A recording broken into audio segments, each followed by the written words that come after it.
The air trembled with the sound of drums. Not the soft rhythm of celebration, no. These were war drums, heavy, relentless, pounding like the heartbeat of the earth itself. Across the field, torches flickered against the black of the night, throwing shadows of warriors who stood in perfect lines. Not men, but women. This is Voices of the Forgotten, where Africa's buried truths rise again. The Agoji. The world would one day call them the Dahomey Amazons, women who fought, killed, and died like lions. Their chants rose into the night, voices raw, echoing into the forest. Their blades, sharpened to perfection, caught the firelight. Their eyes burned with something more terrifying than death: devotion. Opposite them, stretching as far as the eye could see, were the warriors of the Oyo Empire. Thousands of horsemen, their spears glistening, their horses snorting, armored and restless. The Oyo had ruled these lands for generations. They had crushed kings, enslaved tribes, and demanded tribute from anyone who dared challenge them. But on this night, under a blood-red moon, Dahomey stood tall, and leading them was a woman, a figure cloaked in power, a warrior queen whose name would never be forgotten. This is the untold truth of the Woman King. Long before the word Africa was carved onto colonial maps, the land already had its empires, mighty, wealthy, ruthless. In the savannas and forests of West Africa, two names carried both awe and terror: Oyo and Dahomey. The Oyo Empire, founded in the 14th century by the Yoruba people, had become one of the greatest powers of West Africa. With a fearsome cavalry, they expanded across modern-day Nigeria, Benin, and Togo. Town after town bent the knee to Oyo. Their wealth grew from trade, ivory, kola nuts, and, tragically, slaves. Oyo was feared because they had mastered the art of both war and politics. But further west, hidden in the dense forests of what is now the Republic of Benin, a new power was rising: the Kingdom of Dahomey. Hi, thank you for watching up to this point. If you love African mystery history, comment the country you're watching from so we can appreciate you. And don't forget to subscribe and turn on notifications so you will be the first to see our next story. Now, let's continue. It began as necessity. Legend tells that Dahomey, often short on men after constant wars, turned to women to guard the palace. But these women were not ordinary guards. They were hardened, disciplined, and loyal only to the king. Soon, they became more than protectors. They became soldiers. They trained in the art of decapitation, their machetes sharp enough to slice through bone. They learned to climb walls of thorns without flinching, to endure pain until they no longer feared it. They swore never to marry, never to bear children, never to know softness. Their only husband was the king. Their only destiny was war. Europeans who later witnessed them could not believe what they saw. Some wrote of women who fought with more ferocity than men, women who charged headlong into enemy lines, women who, when captured, spat in the face of their captors before slitting their own throats. The world had never seen anything like the Agoji, and their legend would soon clash with the greatest power of the time, the Oyo Empire. By the 1700s, Oyo's influence stretched far. Its cavalry could travel for days across open land, crushing rebellion before it even began. Kings across the region paid tribute, yearly offerings of cowries, goods, and slaves, and Dahomey was no exception.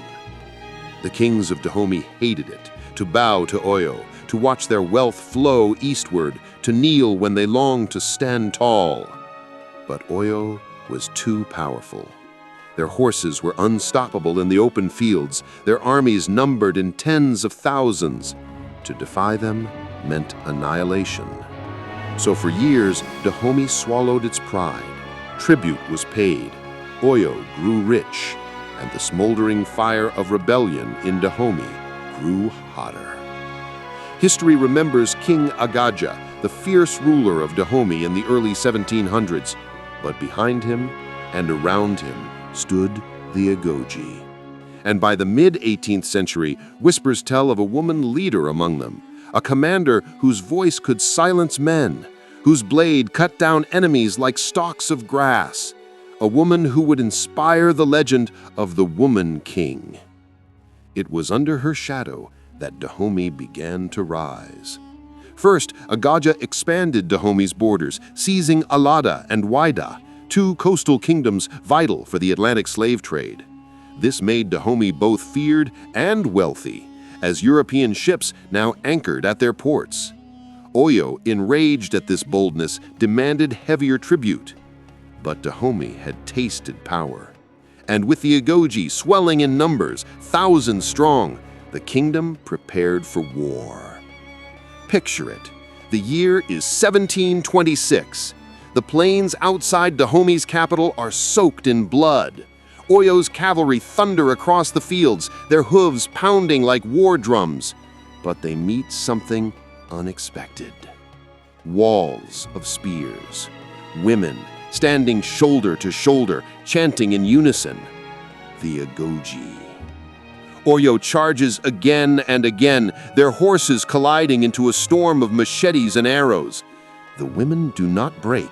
They scream their war cries, throwing themselves at the enemy with terrifying abandon. And for the first time, the mighty Oyo cavalry wavers.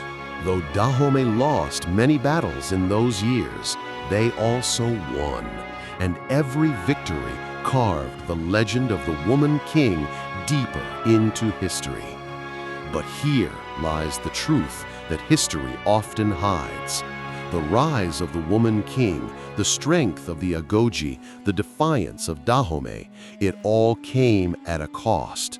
For while Dahomey fought Oyo with one hand, with the other they sold captives into slavery. The same ports that gave them wealth, the same guns that armed the Agoji were paid for with human lives. Oyo, too, was entangled in the trade. The wars between them fueled the Atlantic slave markets, where Europeans waited like vultures to profit from African blood. So when we speak of the bravery of the Woman King, we must also speak of the shadows, the dark truth of kingdoms built not just on honor, but on chains. No empire lasts forever. By the 1800s, Oyo began to crumble. Internal rebellions, external pressures, and the growing reach of European colonial powers shattered their dominance. Dahomey too would fall. The French came with cannons and rifles, and even the fierce Agoji could not stop them. The Woman King's warriors fought to the last breath, but the world was changing. By the end of the 19th century, Dahomey was gone. Yet the memory remained. Travelers and conquerors alike spoke of the women who fought like demons, of the chants that shook the skies, of the fearless queen who stood against the greatest empire of her time. Today, the story of Dahomey and Oyo are told in fragments, in whispers, in ruins, in bloodlines scattered across nations. But behind the fragments lies a truth that Africa had its own epics, its own heroes, its own queens who stood against impossible odds. The Woman King was not a myth. The Agoji were not fantasy. They lived, they fought, and they changed history. And though time has buried their bones, their chants still echo in the wind, in the blood of their descendants, in the memory of a continent that refuses to forget. Imagine it once more. The battlefield, the drums, the fire. Women standing shoulder to shoulder, their eyes unblinking, their blades dripping red, facing down an empire that thought them weak, refusing to bow, refusing to break. That That is the untold truth of the woman king. This is Voices of the Forgotten, and that is the truth history tried to forget.